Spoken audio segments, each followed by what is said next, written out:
Hello creatives! In this video, I'll share with you 10 money mistakes you must avoid at all costs if you want to be good with money. P.T. Barnum once said, "Money is a terrible master, but an excellent servant." So, if you want to be good with your money, you shouldn't let it lead your life. No one understands that better than Mike Tyson, one of the biggest names in the boxing industry. Tyson is reported to have made more than $400 million as a fighter, but was ironically knocked out by debt of $23 million in 2003 when he declared bankruptcy. There is also 50 Cent, the rapper who was nearly crushed by $32.5 million debt despite selling multi-millions of records and running a business empire. So, do you know why Tyson and 50 Cent went through such a challenging financial patch even after making millions of dollars? Well, it was a case of bad decisions. They failed to take charge of their finances, and they aren't the only ones. I know you know a few others who have lost millions of dollars from making bad choices. I bet you wouldn't want to lose your money even if it's not in millions, right? That's why you should learn from other people's financial mistakes. You wouldn't believe the kind of silly money mistakes people make. Number 10 is probably the dumbest. But before then, if you're new here, consider subscribing to this channel and continue receiving great videos like this one. Don't forget to hit that notification bell so that you can get informed every time I publish a life-changing video. Here we go. Number 1, ignoring the IRS. If you want to lose millions quicker, don't pay taxes and ignore the Internal Revenue Service notices. Just ask Floyd Mayweather. In 2015, the famous boxer was reported to owe Uncle Sam $22.2 million, and he's not the only one. Action star Wesley Snipes was asked to pay the taxman $17 million, which he refused and was forced to serve 3 years in jail. So, when does it go wrong? Incidentally, the IRS doesn't just take action against the tax defaulter or cheater. They first send you a few notices, hoping that you can comply and probably talk to them. If you get an official notice from the taxman, the best thing to do is reply in writing or in person. You can stop them from coming to collect if you reach a compromise early enough. Remember also to consult a tax lawyer for legal direction. The takeaway: pay your taxes and respond to the IRS notices to avoid costly legal actions by them. Number 2, not separating personal assets from business assets. So many people have lost their personal wealth for a business-related mistake. Others have lost their business assets for personal slip-ups. Do you know why? That's because they failed to separate their personal wealth from business wealth. Once you start a business, you have to know that it's a personal asset but an entity. So, for starters, you need an account for the business that's different from your account. That'll see business-related finances go through it, and as a result, you cannot take out the money for personal use. Also, consider registering your business as a limited liability entity. In that case, if your business is taken to court, you'll not jeopardize your personal wealth. The takeaway: there should be a distinction between your personal assets and your business assets. Number 3, not paying yourself. Most of us spend our paycheck without ever saving anything. And when you save, it's what remains after you've incurred all expenses. This is detrimental. You've worked so hard for that paycheck, and before you pay anyone dues, you should set aside a certain percentage as your own pay. This is what I call paying yourself first. It's keeping something for tomorrow's sake. I advocate that you set aside at least 10% of your monthly income towards this. On the other hand, if you're a business owner, the reason you started your business indeed is so that you can become your own boss. So that doesn't mean that you should take your effort for granted. Most business owners take so much money from their business because they failed first to pay themselves. Once you learn to pay yourself first, you eliminate the temptation of embezzling funds from the business. Besides, it motivates you. Work even harder to earn more. So, how do you pay yourself? The easiest thing is to assume you're an employee. Ask yourself, how much would I pay someone else to do the job? Once you arrive at the figure, include yourself in the payroll and receive a salary like everyone else. The takeaway: motivate yourself by learning to pay yourself first.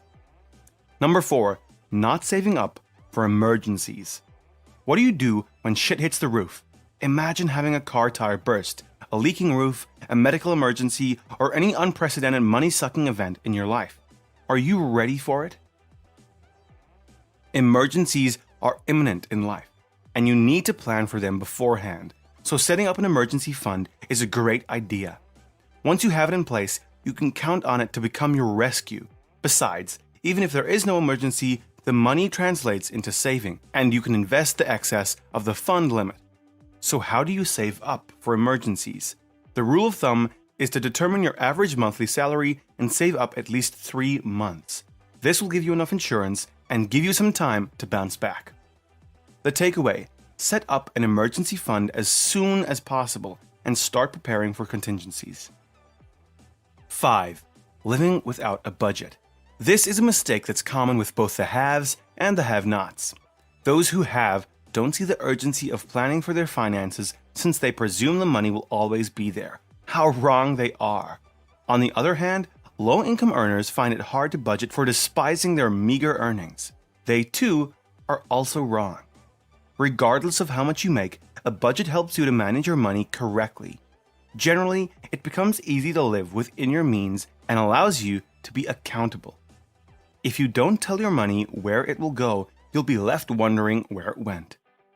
Living without a budget is like driving while blindfolded and not expecting to hit something. The takeaway: monitor the flow of your income with a realistic budget. Number 6, not taking up insurance. No one likes paying for insurance. Some of us hate the idea as much as we despise paying taxes. But look at the brighter side. You need insurance for several reasons. 1. Life insurance can offer your family support and stability should you lose your life as the policyholder. 2. Home insurance covers your home against damages caused by fire, vandals, and other perils. 3. Auto insurance covers you against expensive repairs and injuries associated with accidental car crashes. Besides, auto insurance is a legal requirement for car owners. There is also health insurance, travel insurance, and pet insurance, which are worth considering. The takeaway: take up insurance depending on the need to protect what you own and the people you love. 7. Overspending. Overspending is a vice that has pushed so many people into debt. A classic example is Johnny Depp, who, according to Forbes, made a staggering $650 million for his starring role in the Pirates of the Caribbean. Sadly, though, Depp lived extravagantly, with his monthly expenditure averaging $2 million. Astonishingly, the movie star would spend up to $300,000 on wine alone. When the mega movie star couldn't fund his lavish life, he went into borrowing, and that saw him wallow in debt, not forgetting the many lawsuits he faced from his wife and workers. I'm trying to say that you have to watch the spending no matter how much you make. The takeaway: avoid buying unnecessary things that you don't need. Learn to live on a budget, save for tomorrow, and invest wisely to secure your future. Number 8. Living on one income. Most Americans live from paycheck to paycheck. It's not a smart idea. Having one salary job is risky. If you lose the job, then there goes your source of livelihood.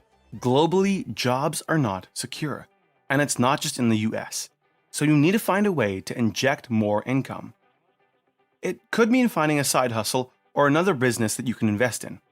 Learn a new skill if you get the opportunity, and use it to create an income stream. If you have multiple income streams, then it becomes easy to invest. More importantly, you'll secure your financial future. The takeaway: secure your future financially with multiple income streams. Number 9. Not investing. As much as saving up for emergencies, 401ks, and other saving funds is a good idea, it's not enough. If you save up in a bank, the money depreciates over time.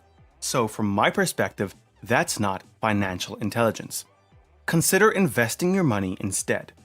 Whether it's real estate, stock investments, mutual funds, or REITs, go ahead and invest.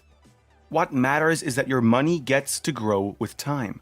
Once you do that, you can say goodbye to poverty for as long as your investments are active. Remember, you don't have to be making lots of money to start investing. You can begin by buying a few shares and dividend-paying stocks with the little money you make. The takeaway: start investing today, no matter how small. Number 10. Living on borrowed money. Sometimes, difficult financial circumstances force one to borrow money. I don't have an issue with that, but that's why you should have an emergency fund ready for those circumstances. Besides, if you borrow money to invest in a business or any other money-making assets, that counts as good debt. The problem comes when you borrow for unnecessary expenses, like going for a vacation, a shopping spree, getting a new car instead of a used one, and buying unnecessary things to impress your friends. If you do so, then this is a blatant financial mistake. The golden rule is, if your loan doesn't help you make more money, don't borrow for it. Don't borrow money to buy things that you don't need to impress people that you don't even like. It's a trap. The takeaway: learn to live within your means. It's one way to avoid borrowing. In conclusion, money mistakes are there to teach us important lessons about finances. I've discussed common mistakes that many people make in the world today. How about we learn from them and avoid them entirely? I know this video was exciting and you loved it. Check out these other exciting videos. If you haven't subscribed yet, you're definitely missing out. See you in the next one.